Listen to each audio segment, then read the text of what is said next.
Imagine acordar com o som de martelos ecoando no meio do nada, madeira sendo cortada, cordas esticadas, uma construção gigantesca surgindo onde deveria existir apenas terra seca. As pessoas param, observam e começam a rir. Um homem idoso, sozinho, afirma que uma tempestade vai destruir o mundo inteiro. Ninguém nunca viu chuva forte naquela região. Não existiam mares por perto. Ainda assim, dia após dia, ele continua construindo. Esse homem é Noé, e enquanto todos zombam, ele repete apenas uma frase: a água vai cair do céu e não vai parar. O que parecia loucura, na verdade, era um aviso ignorado por uma geração inteira. Hoje você vai entender como o mundo chegou ao ponto de ser apagado da história. Porque apenas 8 pessoas foram salvas. E o que realmente aconteceu nos dias mais aterrorizantes já descritos na Bíblia. A humanidade havia se corrompido completamente. Violência nas ruas, injustiça, traições, sangue derramado sem culpa. A maldade se tornou rotina e ninguém mais se importava com Deus. A Bíblia descreve que os pensamentos do coração humano eram maus o tempo todo.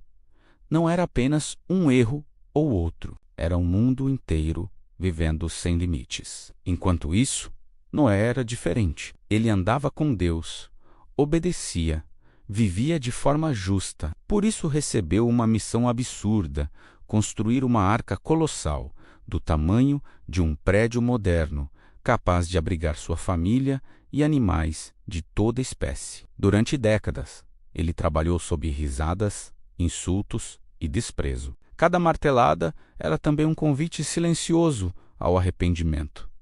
Mas ninguém quis ouvir. Eles preferiram continuar vivendo como se nada pudesse acontecer. Então, chegou o dia, o céu escureceu. O vento mudou. A porta da arca foi fechada e, de repente, a primeira gota caiu. Depois, outra. Em minutos, virou tempestade. Em horas, um dilúvio. As fontes do abismo se romperam. Rios transbordaram. O chão rachou.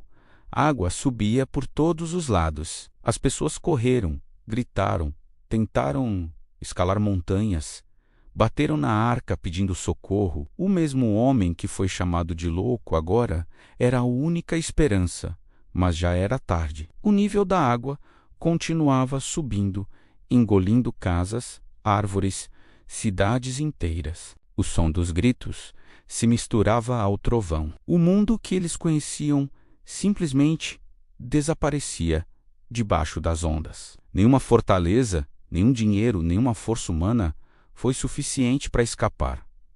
Dentro da arca, o cenário era diferente. O balanço violento, os animais inquietos, a escuridão constante e o medo do desconhecido. 40 dias e 40 noites de chuva sem parar. Imagine não saber se a tempestade vai acabar. Imagine flutuar sobre um planeta que já não existe mais. Lá fora, silêncio absoluto.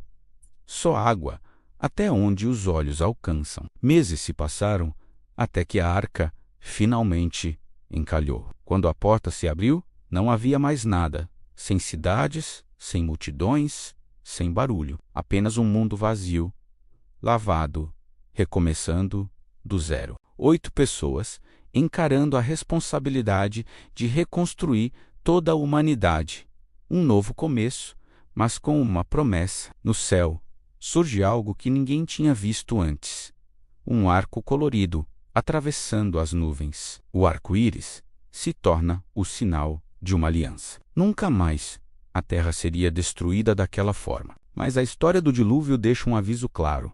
Quando todos ignoram os sinais, as consequências chegam de repente. Noé não foi salvo por sorte, mas por obedecer quando ninguém acreditava. E talvez a pergunta mais assustadora não seja como o mundo acabou naquela época, mas se hoje faríamos diferente, se estivéssemos lá, rindo da arca, ou ajudando a reconstruí-la. Porque algumas histórias da Bíblia não são apenas passado, elas são alertas e o próximo aviso pode já estar sendo dado. Só que quase ninguém está prestando atenção.